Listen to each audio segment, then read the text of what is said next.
ser consolado, compreender que ser compreendido, amar que ser amado, pois é dando que se recebe, é perdoando que se é perdoado, e é morrendo que se vive para a vida eterna.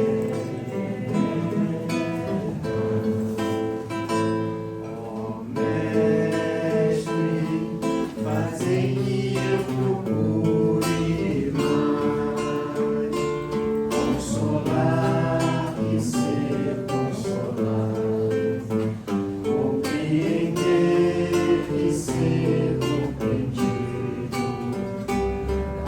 amar e ser amado, pois é dando que se recebe, é perdoando que se é perdoado, e é morrendo que se vive para a vida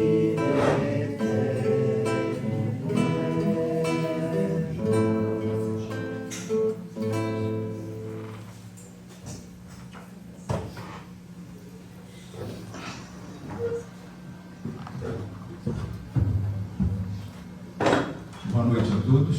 Boa noite. Com muita alegria que a gente se reúne para mais um dia de reunião na nossa casa, que a gente possa estar com as nossas mentes concentradas nesse local, deixar nossos problemas, as dificuldades lá fora, para a gente possa, receber o que a gente veio aqui buscar. Para harmonizar o ambiente, pedi a nossa irmã Ana Maria fazer uma parte de abertura e logo em seguida pedi o Valcir para fazer a prece inicial.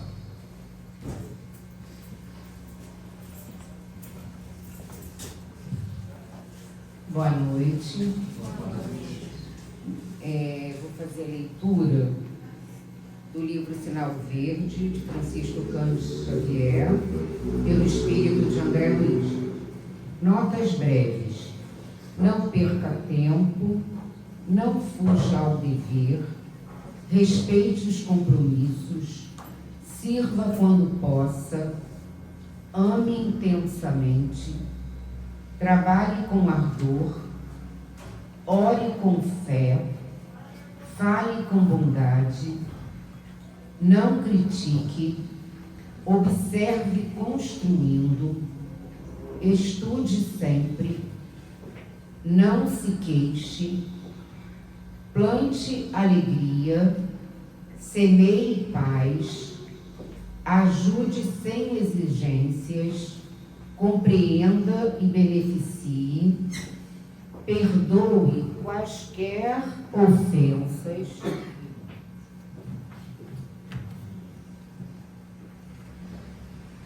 atenda à pontualidade, conserve a consciência tranquila, auxilie generosamente, esqueça o mal. Cultive sinceridade, aceitando-se como é e acolhendo os outros como os outros são, procurando, porém, fazer sempre o melhor ao seu alcance.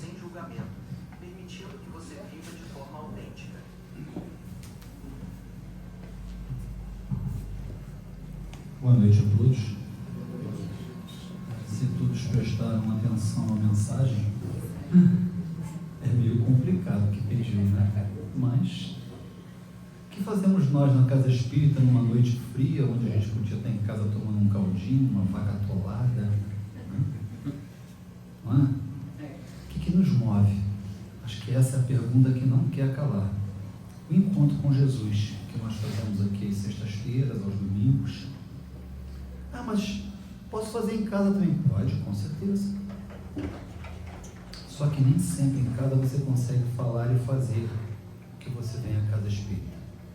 Então, imbuídos nesse sentimento de tranquilidade, de paz, de união, convido a todos a cerrarem os olhos, levarmos o pensamento ao alto, a Deus, a Jesus, ao plano espiritual, principalmente a cúpula que rege esta casa, aos nossos guias, os nossos mentores, para que na noite de hoje nós possamos melhor absorver os conhecimentos que certamente nos serão passados com muito carinho, com muito estudo, e que nós então tenhamos, acima de tudo, ouvido de ouvir, na certeza de que cada um de nós sairá daqui com aquilo que veio buscar, de acordo com o nosso merecimento. Pedimos a permissão a Deus e a Jesus para darmos por aberto a reunião da noite de hoje. Que assim seja. Então, meus irmãos, hoje a gente está recebendo nosso irmão Rogério. Não é erro de português, é Rogério mesmo, tá? Todo mundo me... vocês erraram. Não, é Rogério. Especial, não é qualquer um, né? Irmão Cebolinha. É isso aí. Cria de Correias, né? Então, esse espírito evoluído, que, né, veio daqui de Correias. A casa é sua, como o Pedro fala, tem até meia-noite. Se passar um pouquinho, não tem problema. Boa noite, pessoal. Como o André falou, realmente eu sou cria de Correios. Não moro mais aqui, mas é muito prazeroso. Eu jamais poderia imaginar lá atrás, moleque de calça curta, estudando aqui no Padre Correia, né, que um dia eu estaria aqui, na frente de vocês, conduzindo uma assembleia, falando da doutrina espírita, que me dá muito prazer. Né? Então vamos aproveitar essas 4 horas que ele me deu para a gente ir direto ao assunto. Tema da noite, como vocês estão vendo: Jesus, a porta. Kardec, a chave. Jesus, o nosso mestre. Kardec, o nosso professor. Temos essas duas personalidades que iremos debruçar hoje, durante esses minutos, para que a gente possa fazer uma associação da importância dessas duas personalidades. O papel de Jesus, em seguida, o papel de Kardec. Obviamente, como governador do nosso planeta, vamos começar por ele, né? Jesus, que teve a incumbência, há mais de 2000 anos atrás, de estar aqui, de chegar aqui para trazer a sua boa nova. Mas Jesus, desde sempre, desde o momento que ele chegou aqui, né, ele sabia de toda a dificuldade que seria ele implantar o seu evangelho. Mas por que essa dificuldade? Porque Jesus, em comparação a nós, ele é um espírito que está a 1000 anos-luz na nossa frente. Ele sabia que a missão, uma das missões dele, seria de trazer uma reforma, essa reforma que tanta gente fala. E essa reforma, ele tinha certeza que iria ser facilitadora quando nós abraçássemos o seu evangelho, a sua boa nova. Mas dentro das nossas dificuldades, lá de trás, e quando eu falo das nossas dificuldades lá de trás, eu estou falando de nós mesmos, né? Uma vez que a gente, não por uma tese ou por um achismo, mas que a gente tenha certeza de espíritos imortais que nós somos, que esta não é a única e nem será, né, a nossa existência. Nós temos vivências passadas.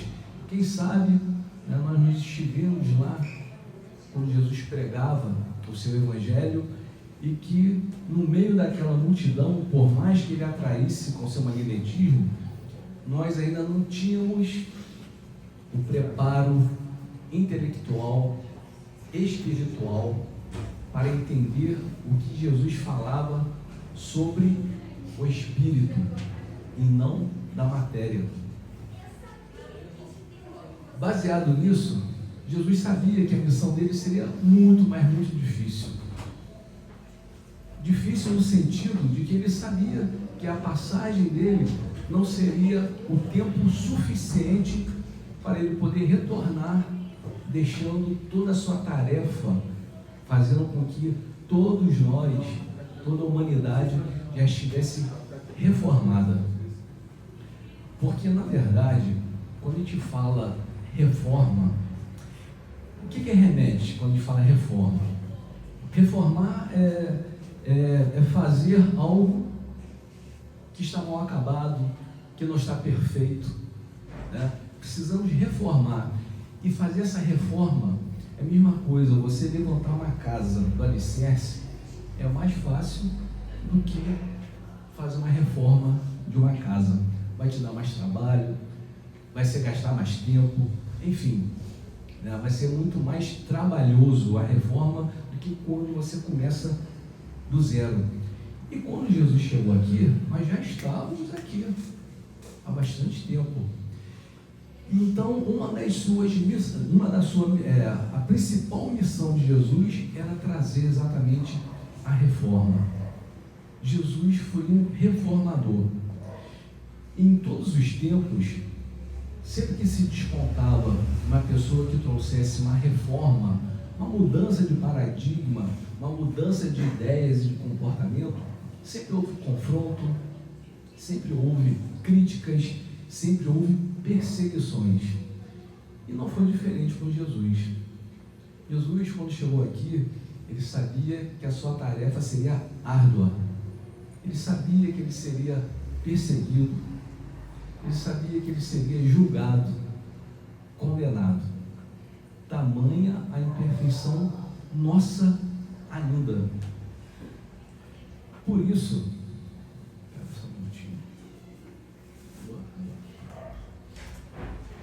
isso, que lá atrás, quando Jesus chegou aqui, ele sabia que aquilo seria um pontapé inicial desta reforma, dessa proposta da reforma da humanidade. Então, quando a gente lê esse capítulo, que está lá em João, que eu fiz questão de destacar, porque o que acontece, gente? O que eu vou ler aqui agora, todas as pessoas, independente da denominação religiosa, conhecem essa passagem. Mas como nós interpretamos? Qual é o entendimento de quem lê? Né? Como as pessoas fazem o jogo das palavras, do entendimento. Então, por isso que eu fiz questão de trazer esse versículo, que tem tudo a ver com essa parte, né, dessa reforma, desse papel tão importantíssimo na humanidade, quando Jesus esteve aqui. E sabendo das nossas, não as dificuldades que ele teria, mas das nossas dificuldades de entender a sua mensagem, lá em João deixou essa passagem que ele diz assim: Jesus, se me amais, guardai os meus mandamentos, e eu rogarei a meu Pai, e ele vos enviará outro Consolador. Vamos dar uma paradinha aqui. Quando Jesus menciona outro Consolador, porque ele em si, na sua missão de nos trazer a facilidade, de nos trazer a sua boa nova, ele já era o Consolador. Jesus já era o Consolador, porque ele veio nos trazer um pouco de equilíbrio para que nós pudéssemos enfrentar todas as dificuldades características desse mundo que a gente vive, né? De muito orgulho, de muito egoísmo, de muita vaidade, de muita materialidade, tudo isso compatível ao estágio evolutivo que nós nos encontrávamos e que nos encontramos um pouquinho melhor, talvez, né? Mas quantos de nós ainda lutamos com todos esses sentimentos? Então Jesus, ele veio nos trazer um consolo que era o seu, que foi e é e será sempre o seu Evangelho. Mas quando ele fala que ele enviará em nome do meu Pai tá? Outro Consolador, ele já estava sinalizando que, por mais que fosse bem feito o trabalho dele, mas pelas nossas imperfeições, somente aquele contato dele direto com a gente, naquele momento, não seria o suficiente. Ele já previa que seria necessário um outro Consolador, né? A fim de que fique eternamente convosco. O Espírito de verdade, que o mundo não pode receber, porque não o vê e absolutamente não o conhece. Vamos dar mais uma pausa aqui. O Espírito de verdade. No próprio meio espírita, no movimento espírita, existe vários questionamentos, mas quem é, né, esse Espírito de verdade, ou Espírito da verdade, ou o Espírito verdade, que Jesus mencionava já lá atrás, e que a gente abre o nosso Evangelho hoje, né, o Evangelho segundo o Espiritismo, em quase todos os capítulos, no final tem lá uma mensagem assinada pelo Espírito de verdade, ou da verdade, né? Quem seria esse Espírito? Para nós, espíritas, nós levamos assim em consideração o entendimento de que esse Espírito de verdade seja o próprio Jesus. O próprio Jesus. Mas detalhe importante: e se não fosse? Esse Espírito de verdade não fosse Jesus, fosse um outro Espírito da sua mesma envergadura, algum problema? Nenhum. Porque a mensagem que esse Espírito da verdade nos traz, de resumos de cada comentário, vamos dizer assim, de cada capítulo, são ensinamentos tão profundos, que independente da denominação que pudesse dar quem é esse Espírito da verdade, não mudaria se não fosse Jesus ou se fosse um outro Espírito. Mas, talvez, como o próprio Jesus mencionou a vinda desse Consolador, o Espírito da verdade, e esse Espírito da verdade aparece nas mensagens assinadas no nosso Evangelho, no Evangelho segundo o Espiritismo, acreditamos que seja ele, né? Mas para aqueles que têm dúvida, mas será que é mesmo? Não importa.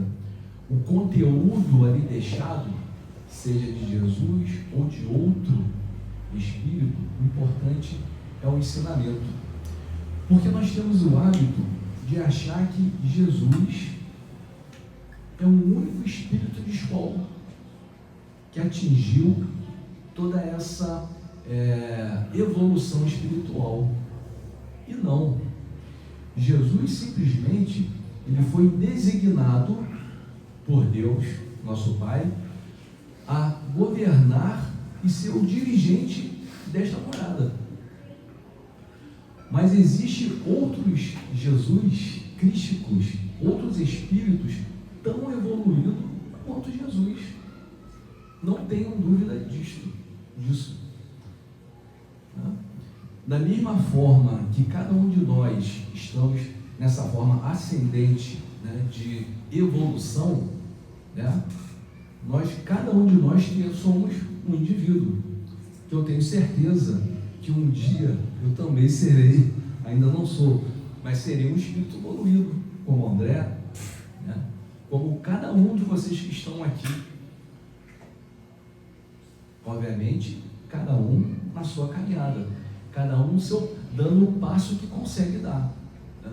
Então é importante fazer esse parênteses, nessa paradinha aqui, para deixar bem claro, né, que Jesus, né, espíritos como Jesus, existem vários nestas moradas existentes no universo, que é a casa do Pai, né? E que bom que nós tivemos Jesus, e que será sempre o nosso governante espiritual, né? O zelo, né, o cuidado que ele tem por nós até nos dias de hoje. Mas quanto a vós, conhecê-lo-eis, porque ficará convosco e estará entre vós. Mas o Consolador, que é o Santo Espírito, que meu Pai enviará em meu nome, nos ensinará todas as coisas e vos fará lembrar de tudo o que vos tenho dito. Gente, voltando lá no nosso início, né, Jesus já tinha essa visão de que tudo que ele falava ali, por maior que fosse o magnetismo dele, de atrair multidões, das pessoas quererem ouvir a sua mensagem, mas nem todo mundo tinha a percepção, nem todo mundo tinha ouvidos para ouvir. Nem todo mundo tinha. Por mais, e principalmente que Jesus falava por parábolas. Ele falava por parábolas. Então poucas pessoas conseguiam atingir algo, né? Ou seja, uma das funções de Jesus na hora que ele está pregando, isso faz com que eu associe uma das parábolas muito conhecidas do Evangelho. Porque o que Jesus estava fazendo quando ele pregava? Ele estava semeando. Ele estava semeando. Ele estava jogando sementes ali que iriam frutificar futuramente. Mas um futuro que ele sabia que ele não estaria aqui presente fisicamente como ele esteve, para ver essas sementes que ele começou a semear, né, já dando frutos. Ele sabia que essa colheita seria demorada. Então isso me associa muito à parábola do semeador. E eu acho ela tão interessante, apesar de que um pouquinho longa, eu não vou lê-la toda aqui, porque senão consome-se muito o nosso tempo, mas eu faço questão de alguns parágrafos aqui, fazer uma leitura só para a gente fazer uma analogia. E na hora que eu estiver lendo, né, esses pequenos parágrafos, que a gente possa nos associar o que Jesus, nós, pessoas, né, espíritos, recebendo essas sementes, e ver onde nós nos encaixamos nas características de cada terreno que existe em nós. Como está o meu terreno? Já está bem arado? Será que essa terra já está bem arada para que essas sementes possam germinar? Ou será que meu terreno ainda é um terreno árido, né? Onde as sementes, por mais que sejam semeadas, ou seja, na hora que eu estou ouvindo, elas não frutificam? Então, só para a gente ir fazendo essa autoanálise íntima, né? Todos nós, inclusive eu, né? Para não ficar aquele estigma de quem está falando é que sabe tudo, é melhor. Não. Né? Isso aí cabe a todos nós. E nessa passagem,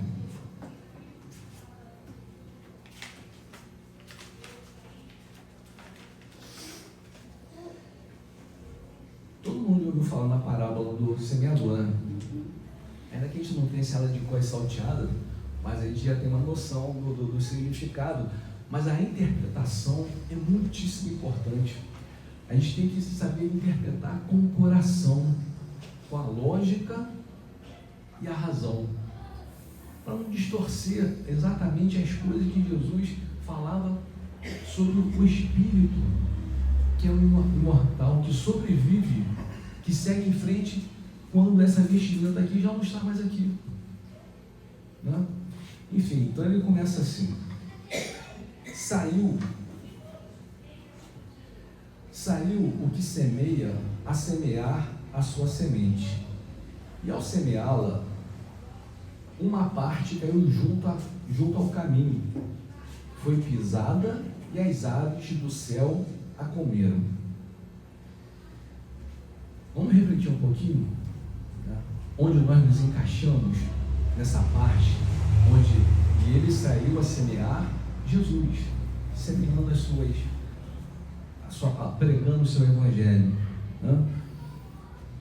Mas só que nessa parte as sementes que ele semeava caiu no meio do caminho, né, onde muitas pessoas pisavam nessas sementes e as aves vinham, comiam. Fazendo uma equiparação isso a nós, é como se nós fôssemos indiferentes a muita coisa que nos chega das informações do Evangelho do Cristo. Que Jesus, quando ele deixou seu Evangelho, foi como eu falei lá no início, foi exatamente para a gente ter um guia Rex, sabe? Hoje em dia é tudo WhatsApp, né? É Waze, é Google Maps, mas vamos fazer um comparativo. Como qualquer coisa que a gente compra hoje, você compra um carro, ele não vem com manual de instrução, e quando a gente utiliza o manual de instrução desse carro, o carro não vai ser mais útil, ele vai ter uma vida mais longa se você fizer tudo que está ali no manual, né? Ainda mais hoje com toda essa tecnologia, se bobear o teu carro, você vai ficar com ele 20 anos, vai ter coisa que você nunca mexeu, porque você não pegou o manual para ler. Mas quando você utiliza o manual, o carro ele vai ter um melhor desenvolvimento, vai ter uma melhor durabilidade, porque você segue ali o que tem que ser feito. E o Evangelho do Cristo é a mesma coisa. Ele é um guia para nos trazer leveza, para nos trazer paz, para nos fortificarmos nos momentos das tormentas, nas dificuldades. Mas parece que às vezes a gente não acredita. A gente lê e acha bonito, né? A mensagem às vezes toca, mas no dia a dia, na prática, não é assim. Sem que a gente perceba, nós estamos sendo indiferentes a esses ensinamentos. As sementes são jogadas no nosso campo, na nossa terra, vamos dizer assim, mas só que elas não frutificam, porque elas ficam assim, muito superficiais, onde as pessoas pisam, os pássaros comem, como se fossem essas coisas que nos distraem as coisas do mundo. A gente sai daqui mais leve, né? Ouvir uma boa palavra, mas chega ali na frente, às vezes, as coisas do mundo, né, nos consomem tanto que essas sementes que foram jogadas ficam a esmo, né? Por isso que a gente pode comparar aqui a indiferença.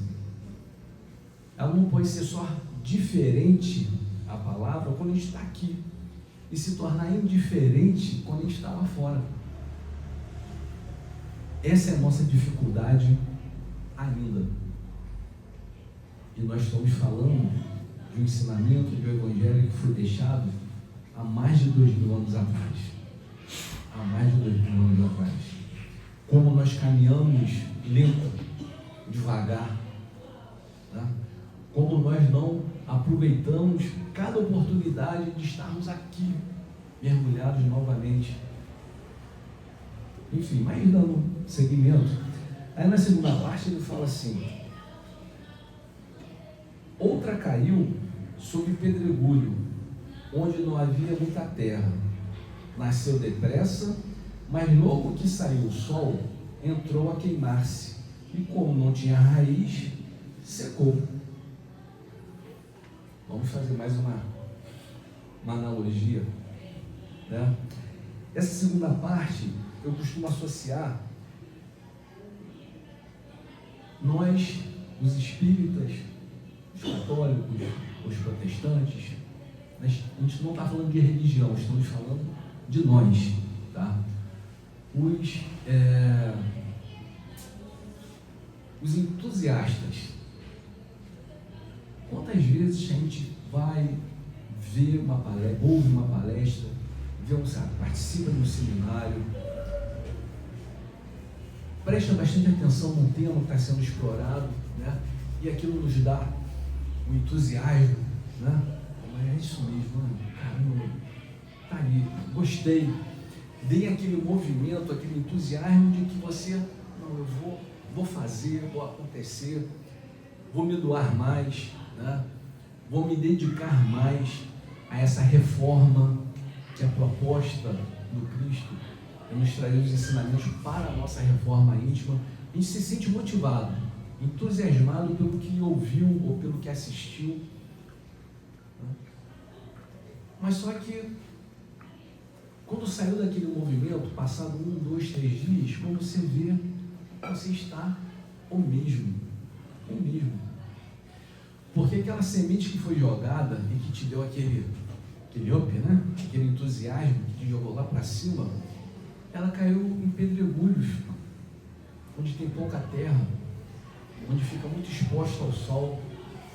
Fazendo essas analogias, é como se nós estivéssemos expostos às facilidades do mundo. Não é fácil, né? A gente não nos deixarmos nos curvar pelas facilidades do mundo, até principalmente nos dias de hoje. Não tem areia suficiente, está tudo muito superficial. Aquela semente caiu em pedregulho, veio o sol, bateu em cima, secou. O que acontece com a gente? Na hora a gente se entusiasma, mas depois esfria. Nós somos muito instáveis. É muito difícil da gente se manter fiel ao que toca o nosso coração constantemente. Às vezes toca na hora que a gente está ouvindo, mas depois passa. E isso, gente, só atrasa, né, a nossa caminhada. Mas que bom que a gente tem um Pai, um Deus misericordioso, que entende. Jesus entendia, Jesus já entendeu lá atrás do nosso Criador, Deus. Ele sabe das nossas imperfeições. Ele nos criou imperfeitos, ignorantes, para que cada um de nós chegasse a essa evolução que todos nós estamos fadados a chegar com o próprio mérito. Por isso que uns um pouquinho mais à frente, outros um pouquinho mais retardatários, outros no meio do caminho, né? Que somos individualizados, filhos do mesmo Pai, com as mesmas condições, as condições que eu digo de evolução, mas todos nós dotados de uma coisa que está em todos: o livre-arbítrio. Né? O livre-arbítrio nosso, que vai nos conduzir a essa estrada longa, grande, a ser percorrida, até nós chegarmos a ser o Espírito como Jesus, Espírito de luz, de escola, sendo utilizado pela divindade em sermos mentores, né? Responsáveis, ter a mesma responsabilidade que Jesus teve e tem. Porque Jesus não foi criado pronto por Deus. Jesus também passou pelo que a gente passa, caminhou pelos mesmos caminhos que a gente já caminhou, que caminhamos, sofreu tentações que a gente sofre todo dia aí fora, tentações que eu falo de todos os gêneros que vocês possam imaginar. Estamos sendo testados. O que eu estou fazendo no meu livre-arbítrio? Porque eu posso ser tentado às piores coisas. Não vamos culpar o obsessor, né? Ah, mas eu fiz porque eu estava sendo obsediado. Ainda que fosse isso, ninguém tem o teu arbítrio, né? Eu posso sofrer a maior influência externa, seja de um encarnado ou de um desencarnado, mas eu tenho o meu livre-arbítrio, que é: posso, mas não devo. Pronto. Vai haver aquele momento de briga íntima, né? Não quero, não posso, não cabe mais a mim. E é assim. A luta se vence lutando. Porque se nós, né, simplesmente formos nos deixar levar, mas eu sou imperfeito, moro, estou no mundo de provas e expiações, né? Então eu vou ceder tudo que esse mundo oferece. Posso? Pode. A semeadura, a gente está falando de semear, né? A semeadura é livre, mas a colheita é obrigatória. Quando Jesus falava lá, a semeadura é livre, mas a colheita é obrigatória. E para a gente que tem a responsabilidade do entendimento que a doutrina espírita nos traz, nos dando a garantia, a veracidade, a certeza da imortalidade da alma, não podemos reclamar o que somos hoje. Que o que somos hoje é simplesmente um reflexo lá de trás. Se eu já tenho essa maturidade e entendo isso, como eu quero me projetar para o meu futuro de um espírito imortal? Vamos olhar para hoje. Vamos olhar como nós estamos usando o nosso livre-arbítrio. Como eu estou perante a sociedade, a minha família, principalmente comigo mesmo, de me encarar em frente ao espelho, quando eu estiver sozinho, quando não tiver ninguém do meu lado, e eu me questionar, né? O que eu ainda faço que eu não deveria mais fazer? Mais faço. Aquela conversa íntima. Então, quando se a gente não prepara o nosso campo, né? Aí eu já estou fazendo essa assimilação, essa analogia, nosso campo, nosso coração, como se fosse um campo que tivesse que ser arado para que as sementes do Evangelho possam germinar em nosso coração. A gente vai ficar indo, voltando, nem evoluindo e nem regredindo, mas marcando passo, sem sair do caminho. Seja isso. Não é normal a gente parar e perguntar: será quantas vezes eu já reencarnei aqui, nesse mundo de provas e expiações? Será que eu já poderia estar um pouquinho mais adiantado? Como é que eu estou me preparando, se eu tenho a certeza que a reencarnação é um fato e que eu sou um espírito imortal? Será que eu ainda vou voltar reencarnando no mundo de provas e expiações? Eu sei que não é coisa que a gente pensa todo dia, toda hora, mas no nosso momento assim de reflexão, a gente tem que pensar como está o meu campo, essa minha terra arada, como ela está recebendo essas sementes que são jogadas quando eu vou na casa espírita, quando eu vou ver a missa de domingo, quando eu vou ver lá o culto do pastor, quando eu vou, enfim. Aí tem a terceira. A outra caiu entre espinhos, e logo os espinhos que nasceram com ela se afogaram. Outras caíram entre espinhos, e logo os espinhos que nasceram com ela a afogaram. Na verdade, esses campos aqui são tudo campos, não importa se era pedregulho, se era aquela terra árida, ou se caiu entre espinhos, mas são tudo terras improdutivas, né?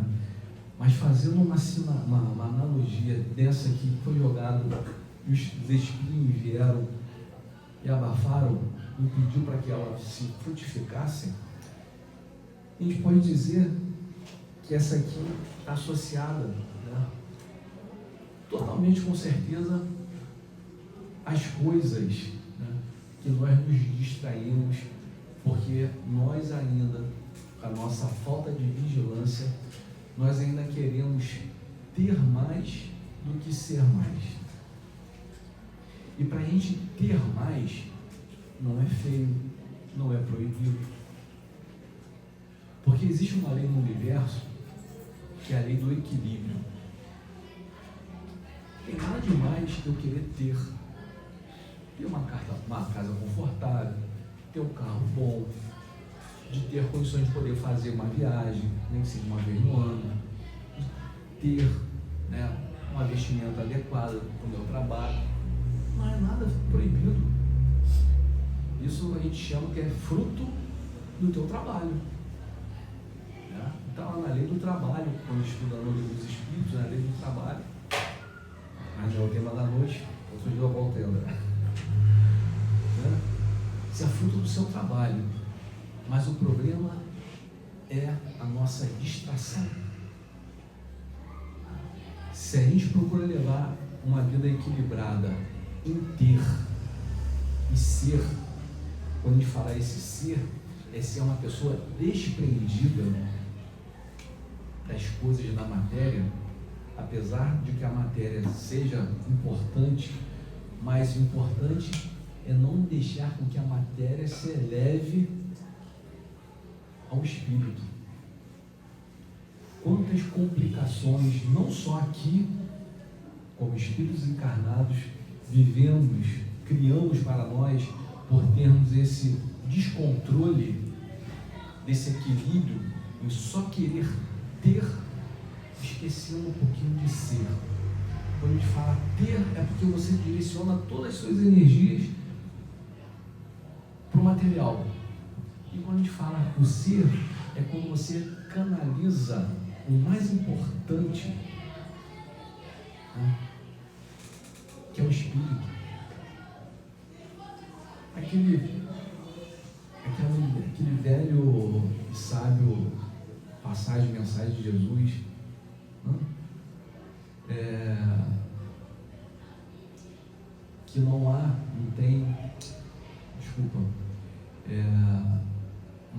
ferrugem, não traços que roem, ferrugem que possa corroer, né, o que nós alimentamos e levamos como ser que somos imortais.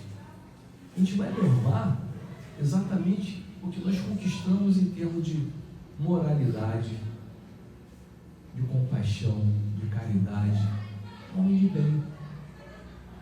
Eu não me importo em deixar herança.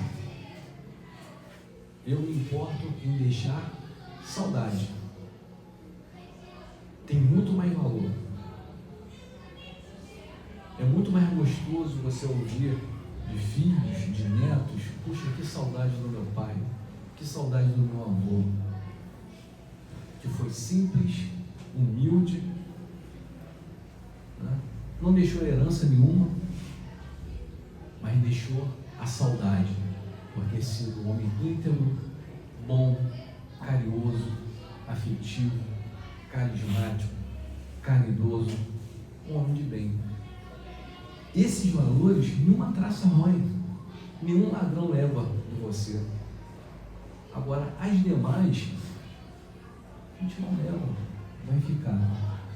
Mas deixando bem claro que não é proibido. O problema é essa falta de controle dessa situação, dessa balança. Eu, espírito imortal. Por que eu estou aqui? Para quê?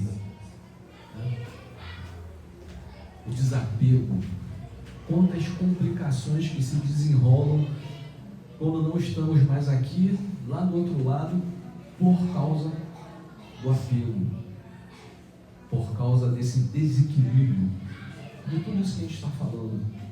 Aí essas sementes que caem no meio dos espinhos, os espinhos vêm, abafam e nada se colhe. Mas como nem tudo está perdido, aí vem lá a última. Outra finalmente caiu em terra boa, vingou, cresceu, e alguns grãos deram fruto a 30, outros a 60 e outros a 100 por 100. Eu poderia dizer que esses são, não vou dizer os adeptos sinceros, a gente não é insincero, nós somos imperfeitos, mas são aqueles que estão mais atentos, estão com os ouvidos mais aguçados, para um campo mais arado, né, para que essa semente caem e germinam. São aqueles que levam a mensagem do Evangelho. Quando Jesus pregava lá atrás, ele sabia que daquela multidão, uma minoria ia entender. Tanto é que de toda aquela multidão, ele teve quantos discípulos? 12. Mas mesmo aqueles escolhidos, ele sabia, né, que nem todos, por mais que estivesse ali no cotidiano com ele, né, iriam esbarrar com as suas limitações, como Pedro, Mateus, João, enfim. Agora, Jesus, entendeu por que eu quis trazer essa parábola do semeador? Que Jesus, a função dele era semear, e com essa sua semeadura provocar em nós a reforma. E lá atrás, gente, quando Jesus pregava, ele já falava as coisas indiretamente desse Consolador prometido que ele já tinha falado. Jesus falava de Deus, mostrando o Deus único, o Deus amor. E até nos seus diálogos, um mais marcante na passagem de Jesus foi quando ele estava no seu momento ali de crucificação, já nos seus momentos finais, né? Ele consegue reunir o mínimo das forças que ele tinha ainda para falar: Pai, perdoa-os porque eles não sabem o que fazem. Ele está se direcionando a Deus, que é o primeiro princípio básico da doutrina espírita, desse Consolador prometido. Jesus já falava desse Consolador quando ele apareceu pós a sua crucificação para os seus discípulos, mostrando a certeza ali da imortalidade da alma. Que quando Jesus apareceu, ele não apareceu em carne e osso, ele apareceu em espírito. E aquele exemplo ali, que é o maior dos exemplos, ele quis mostrar que aquilo não era um privilégio dele, é para todos nós. Todos nós estejam certos disso, né? A morte é do corpo, o espírito sobreviverá sempre. Sempre. Jesus deixou essa prova lá, né? Que é dos pilares da doutrina espírita, a imortalidade da alma. E nesse mesmo momento, quando ele aparece para os seus apóstolos, ele está mostrando que o espírito é imortal, que aquilo não é um privilégio dele, é para todos, que Jesus é o espírito como nós, criado por Deus, obviamente, muito mais adiantado, mas o que Jesus falava? Vós sois deuses, vós podereis fazer o mesmo que eu faço, não agora, né? Mas pela nossa perseverança e vontade, nós poderíamos um dia, e chegaremos lá, fazer as coisas que Jesus fez e faz. E ao mesmo tempo mostrando a possibilidade da comunicabilidade dos espíritos. Jesus já estava ali se comunicando como o espírito. Ele não tinha mais corpo, mas o espírito. E a Bíblia, gente, ela está repleta de mensagens dos anjos, arcanjos, anjo Gabriel, enfim, né, que os profetas recebiam, que na época não tinha nomenclatura médium, mas os profetas eram os mediadores de todas as mensagens que vinham de onde? Do plano espiritual. Jesus já falava da pluralidade dos mundos habitados. Tudo está aqui na doutrina espírita. Quando ele falava que na casa de meu pai há várias moradas. E quando ele conversava com o doutor das leis, quando ele foi questionado se realmente, né, para entrar no reino do céu, ele haveria a necessidade de nascer de novo. E Jesus responde: se não fosse assim, ele já vos teria dito. Quando ele faz aquela passagem falando de que Elias já veio, mas vocês não o reconheceram, porque João Batista era a reencarnação de Elias. Isso lá atrás, gente. Ele estava falando assim entre linhas, mas esse Consolador prometido, que é a doutrina espírita, veio para desvendar, fazer um desdobramento das coisas que Jesus já falava lá atrás, mas que a gente não tinha condições de entender. Mas foi o início de um trabalho. E esse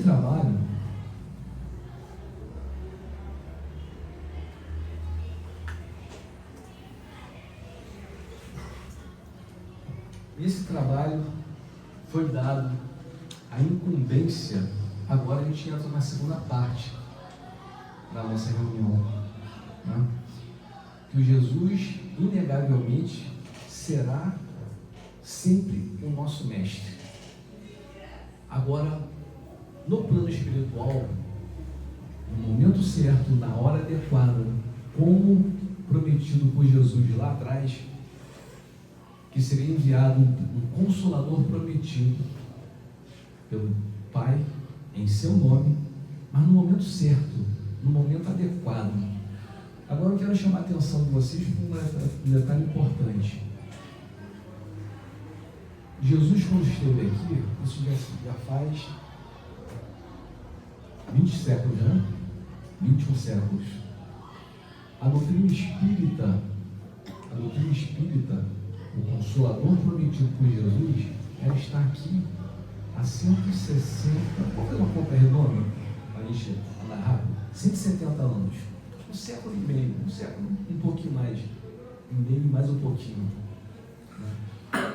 Olha só a distância de tempo da passagem de Jesus até que chegasse o momento adequado para que nós, que estamos aqui, aquele irmão que está passando ali fora, aquele pastor que está pregando lá na igreja dele, o padre, enfim, a humanidade chegasse, tá, depois de quase 20 séculos, que pudesse receber esse Consolador.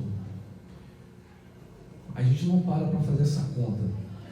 Quantas encarnações nós já tivemos de lá até aqui?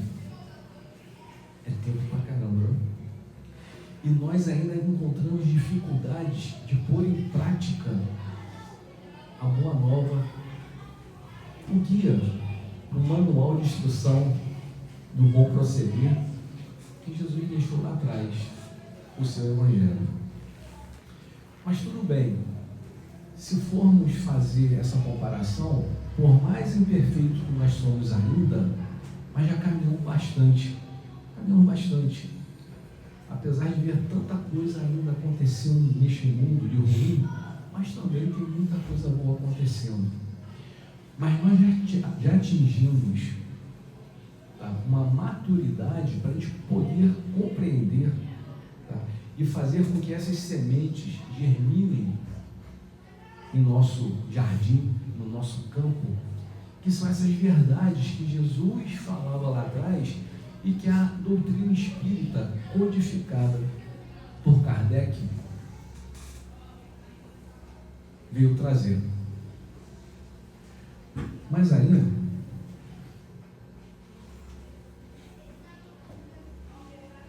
eu não vou ler isso todo não, porque não tem necessidade, mas vou fazer aqui um bom resumo. Kardec, antes de encarnar, houve uma reunião no plano espiritual, exatamente porque já era a hora da humanidade dar um salto. E o que iria impulsionar esse salto na humanidade seriam as informações que seriam trazidas por um espírito que iria reencarnar, mas um espírito com uma incumbência muitíssimo importante. Não poderia ser qualquer um espírito, qualquer um dá conta disso, não. teria que ser um espírito que já tivesse a condição de exercer o papel e a função que Kardec exerceu. Eu não vou desmembrar aqui a biografia de Kardec, que é uma parte que vocês já conhecem, que isso aqui dá uma outra grande palestra, falar sobre a biografia de Kardec, mas só para entender que Kardec não foi por um acaso que ele foi um espírito escolhido, um espírito missionário, também com a missão de reformador, porque dentro desses 20 séculos, tá, as religiões fizeram tantas adaptações coerentes às suas conveniências que muitas coisas se desvirtuaram. O homem de hoje ainda continua sendo muito mais materialista do que espiritualista, porque as demais religiões, todas elas professam o espírito, a imortalidade da alma e para por aí. Nenhuma delas tiveram a condição, a possibilidade de fazer uma projeção real e verdadeira do que acontece, de como é, como se desdobra essa vida no plano espiritual, a certeza de que você vai deixar esse corpo e vai continuar a sua caminhada. E quando você não tem essa coisa mínima, esse básico alicerçado e que já concretizado em você, você depara com muita, mas muita dificuldade. Porque a gente para ver. O que ele fala faz sentido, mas será que é esse livro? Será que isso aqui não é historinha? Será que isso aqui não é uma coisa assim, só para educar a gente, mas na verdade não é assim que acontece? Enfim, mas para não fugir muito aqui do nosso tema, então Kardec, desde criança, ele nasceu numa família de boas condições, mas que também não foi por um acaso, porque Kardec, ele já, mesmo na época de criança, ele já trazia com ele toda uma intelectualidade, toda uma inteligência dele, como um bem já adquirido lá atrás. E ele só foi somatizando mais conhecimentos para que lá na frente, pela tarefa que era guardada por ele, né, ele pudesse ser uma pessoa respeitada, intelectual, professor, poliglota, enfim. Quando ele se depara na sociedade de Paris, com todos aqueles fenômenos acontecendo, né, das mesas girantes, naqueles fenômenos que não estavam acontecendo por um acaso, mas sim para chamar a atenção do mundo, né? Mas isso tudo tinha um propósito, até que um dia ele foi convidado por outros seus amigos magnetizadores a participar de uma reunião dessa. Ele chega lá e ele depara com todos esses fenômenos. Ele teve, né, a inteligência, né, de pensar: opa, existe algo além dessa mesa, dessa cadeira, existe uma inteligência por trás de tudo isso. Enfim, é onde ele começa a fazer todo aquele trabalho. E o mais importante, quando Kardec se dá conta da responsabilidade do trabalho que ele estava abraçando, né? Quando ele já estava inserido com uma equipe de trabalho junto a ele, de médiuns, né? Que ele já começava a fazer, eu estou dando um grande salto aqui, tá, gente? Mas só para a gente poder fechar aqui e entender a importância do papel de Kardec, que também foi um reformador. Numa de suas reuniões, que ele fazia várias reuniões mediúnicas, com médiuns diferentes, em lugares diferentes, em países diferentes, exatamente para ver se não haveria contradições das perguntas que ele tinha feito em uma reunião com outros médios, para ver se a resposta seria a mesma. Nunca teve nenhuma contradição, nunca. Até na parte quando ele questionou os espíritos sobre a reencarnação, e Kardec também não acreditava em reencarnação, ele não achava que era possível, ele não aceitou, ele não acreditou logo na primeira resposta que ele teve. Mas como a doutrina espírita é uma ciência de observação, diante de todo o seu trabalho, das perguntas e respostas que chegavam, ele chegou a uma conclusão de que é uma lei. Se não fosse assim, de outra forma não seria. A reencarnação é a base, é a coluna vertebral da doutrina espírita. Só ela explica tantas situações diversas que nós vivenciamos, a cada um segundo as suas obras. Quando Kardec percebeu a responsabilidade que estava sendo atribuída a ele, numa dessas reuniões, Kardec faz uma pergunta para um dos mentores espirituais. E vou abrir só um parênteses aqui.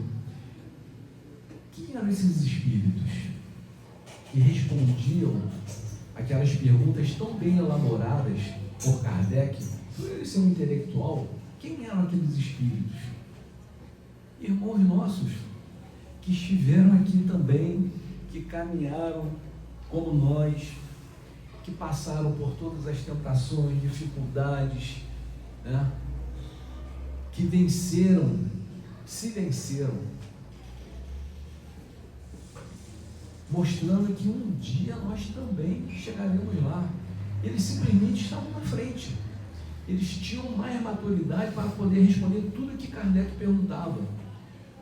E nunca havia um livro com tanto conteúdo, sério, conheço vários livros, mas que tragam o conteúdo que o Livro dos Espíritos traz, não só as perguntas bem elaboradas por Kardec, mas principalmente as respostas.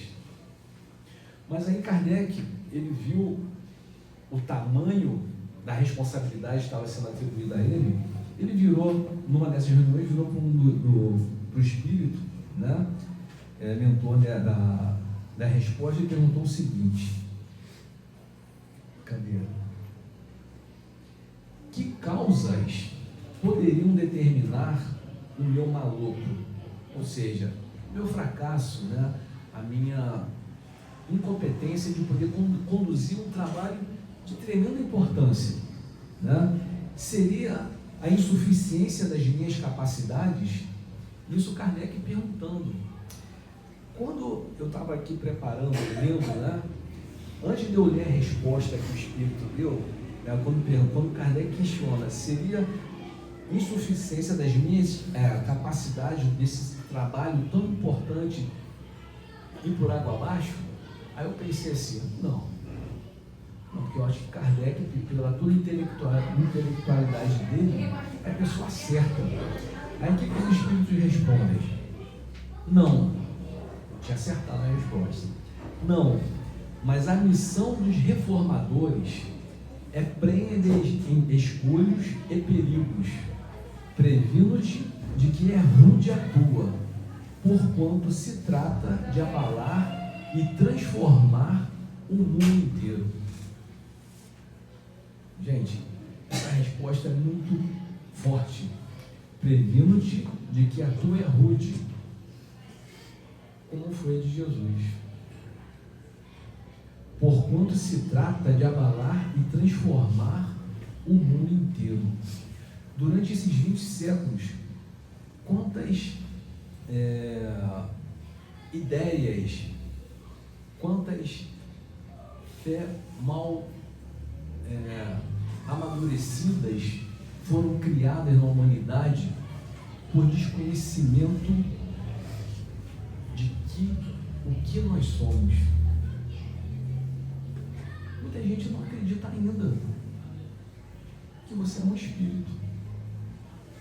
Você, eu, cada um de nós somos espíritos, né? Criado por Deus unicamente para sermos felizes. Mas essa felicidade é para ser conquistada. Você teria um cabo? Cadê meu amigo aqui?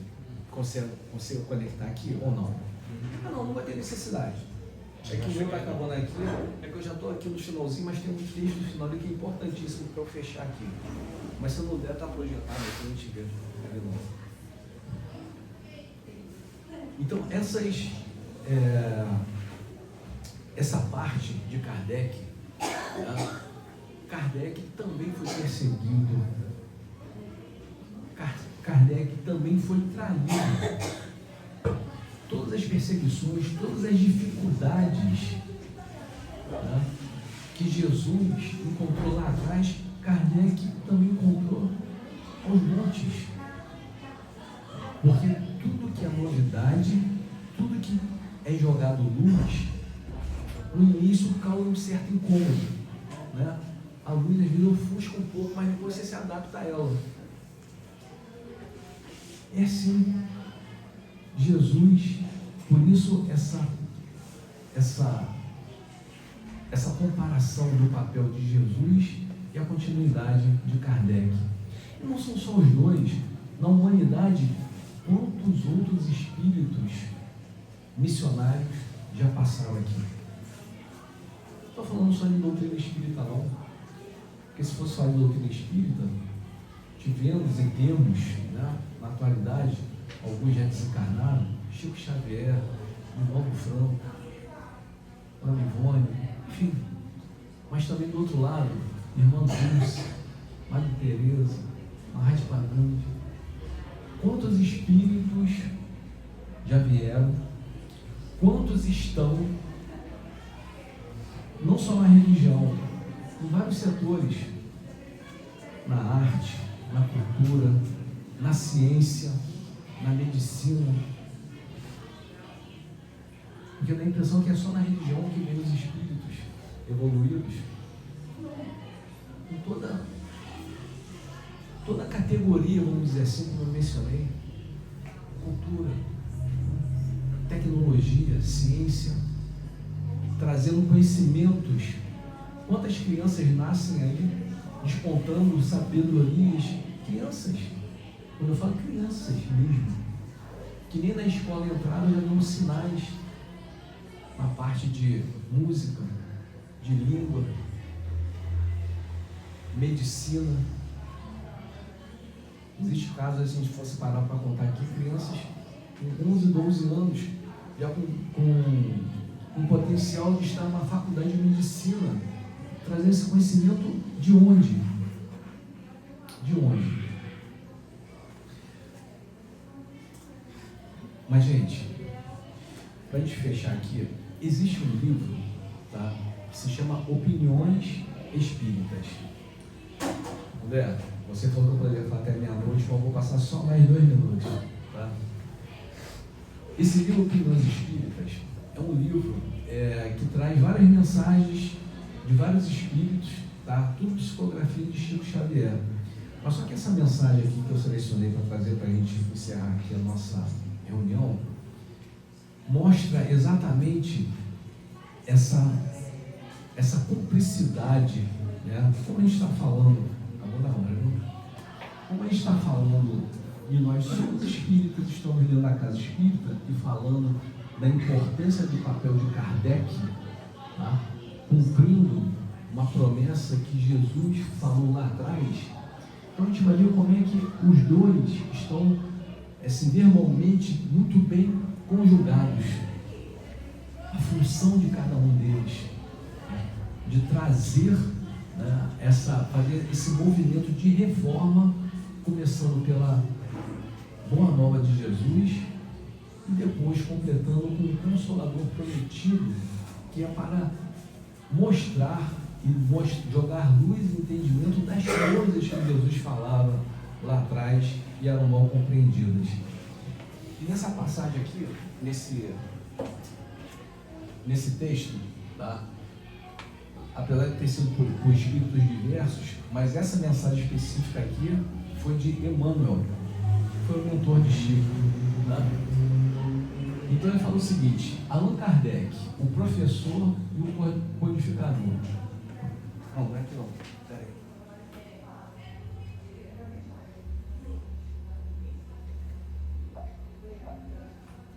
Você voltou pra frente. Você voltou. Isso. Aí.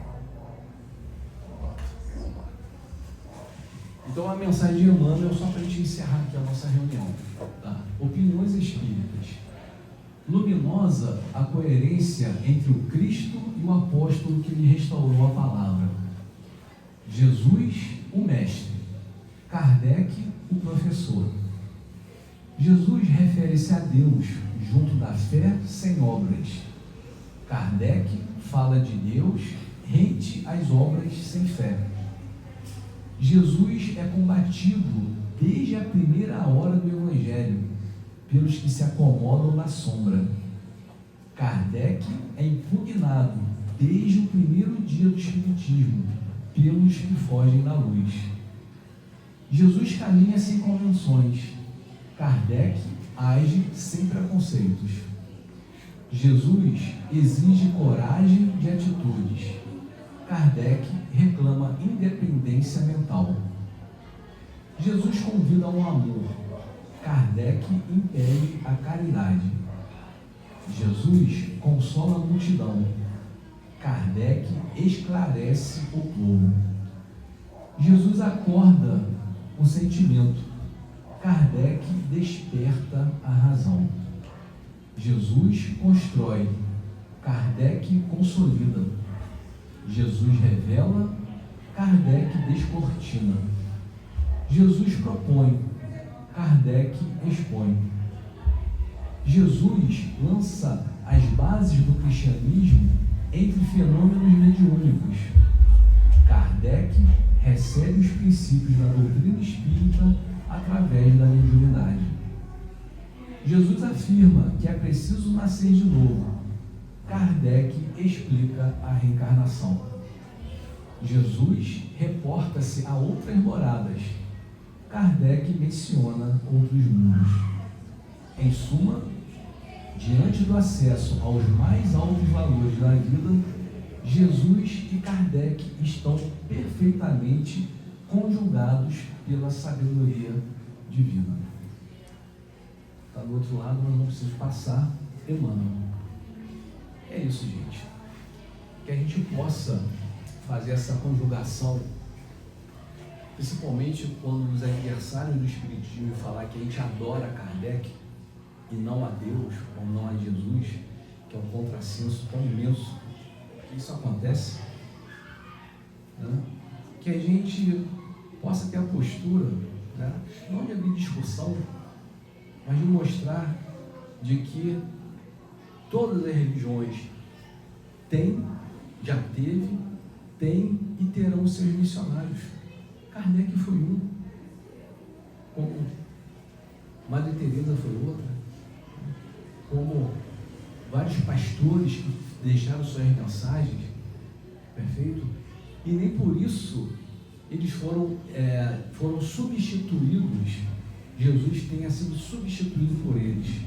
Kardec só foi mais um missionário incumbido de trazer, de jogar luz em cima do Consolador prometido. Que Jesus possa nos abençoar, que possamos ter um final de semana maravilhoso e que não saímos daqui esquecendo de olhar para o nosso íntimo, esse nosso campo que tem que ser arado, para ver como está a condição de germinação das sementes que são jogadas. Se estão germinando, se estão ficando perdidas, né, pelo caminho, se os espinhos estão vindo, estão abafando, né, ou se estão caindo em pedregulhos. Fica aí um dever de casa para todos nós. Uma boa noite e até uma próxima. Não, Desculpa, tá? Se eu me estendi um pouquinho, mas é que a gente se empolga, né? Falar de Jesus, falar de poder do Espírito é muito bom. Então vamos agradecer ao Rogério, né, e aquele comentário que ele disse no início, né, que realmente a gente, apesar das nossas imperfeições, que são muitas, não são poucas, cada um de nós as temos, e não são poucas, mas lutar contra elas todos os dias. E a gente está aqui hoje, né, nessa noite que não estava frio, mas agora parece que desceu um gelo aqui, congelou tudo. A gente está de parabéns, né, porque a gente está vindo buscar alguma coisa, alguma melhora, alguma evolução. Tá bom, gente? Rogério, muito obrigado, a tarefa foi bem cumprida. Um recadinho rápido, tá? O GEAL está fazendo o trabalho da campanha do quilo, tá? Já é o segundo mês, né? Porque foi iniciado em julho, então agora começa agosto e continua o trabalho, né? Acontece todos os sábados, tá? Do mês, tá? O encontro é aqui no GEAL, às 8. Todo segundo sábado. No segundo sábado. O encontro às 8h30, com saída às 9h, no dia 9/8. Agora em agosto será no dia 9/8. Todos estão convidados, e aqueles que quiserem participar, né? A Fabiola falou que os pais trazerem os filhos, para já ter esse envolvimento do trabalho, para eles conhecerem, verem como é a situação das pessoas, né? E ir acostumando com a tarefa, tá? Todos estão convidados. É uma tarefa muito bacana, tá? E que a gente deve se esforçar em fazer, para além de ajudar os necessitados, né? A gente também, como o Rogério falou na palestra, a gente mostrar um pouquinho do que a doutrina espírita faz, né? Aí no mundo aí fora. Praticar caridade e divulgar o Evangelho de Jesus. Tá bom, gente? Todos estão convidados, mais uma vez. Tá? Qualquer dúvida, procura a Fabiola, procura o Valcir, que são os líderes dessa tarefa aí. Tá bom, gente? Mais algum recado, Pedro? Então vamos agora fazer a prece final, para a gente passar para o passe. Vamos fechar nossos olhos, mentalizar a imagem radiosa do nosso Mestre Jesus, aquele nosso amigo incondicional de todos os momentos, que nos guia por essa jornada evolutiva nesse planeta, para que possamos pouco a pouco, galgando degraus em direção ao Pai, extirpando, Senhor, do nosso espírito o orgulho, o egoísmo, a ignorância principalmente, para que possamos, Senhor, um dia sermos todos irmãos nesse planeta que agora ainda de provas e expiações, rumando para um mundo de regeneração, que possamos nós espíritas, nós cristãos, a começarmos a fazer o trabalho verdadeiro da divulgação do Teu Evangelho. Pedimos, Senhor, para que na sala de paz possamos todos nós recebermos aquilo que aqui viemos buscar. O alento para o corpo físico, um conselho para a parte psíquica, a intuição, para que possamos, Senhor, caminhar com mais segurança. E com certeza, Senhor, todo aquele que for merecedor vai receber o que veio buscar. E que possamos, Senhor, sair dentro dessa casa mais responsáveis perante sua lei e perante o próximo, e lutar, Senhor, contra o nosso maior adversário, que somos nós mesmos. Gratidão por essa hora e pouca que aqui passamos juntos, e muito obrigado por mais essa semana, e que possamos, Senhor, caminharmos juntos, ombro a ombro, lado a lado, em direção ao Pai, para que assim conseguimos vencer e sermos verdadeiramente irmãos. Obrigado por tudo, que assim seja, graças a Deus.